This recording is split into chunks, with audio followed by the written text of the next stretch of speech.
La guerre a volé sa famille, et son dernier chant. Mbalia n'avait que 12 ans quand la guerre a traversé son village comme un ouragan de feu. Le matin, elle jouait encore avec ses petites sœurs sous le baobab. Le soir, elle les enterrait avec ses propres mains. Son père, vieux forgeron respecté, fut abattu en tentant de protéger les femmes. Sa mère fut emmenée, avec d'autres, dans les collines. On n'a jamais su ce qu'elle avait vécu. Quand elle est revenue, 2 jours plus tard, elle ne parlait plus. Jamais.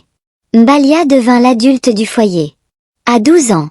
Chaque jour, elle allait chercher de l'eau à 6 kilomètres. Chaque nuit, elle berçait sa mère silencieuse et chantait seule, de sa voix tremblante, les chansons que son père lui avait apprises. C'était son seul refuge, la mémoire, les mots, les chants. Un jour, un homme vêtu d'un uniforme est revenu. Il disait venir, protéger, les survivants. Il a pris Mbalia. Elle a résisté. Il a frappé. Elle n'a plus chanté après ça. À 13 ans, elle mourut dans la fièvre, dans un dispensaire sans médicaments, sans lumière, sans adieu. Personne n'a chanté pour elle. Mais un vieillard, un jour, grava son nom sur une pierre près du baobab.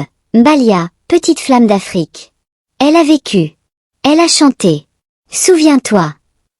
Cette histoire t'a touché? Alors abonne-toi à Africa Story pour que nos mémoires ne meurent jamais. Chaque like, chaque commentaire, c'est une parole d'ancêtre qui revient à la vie.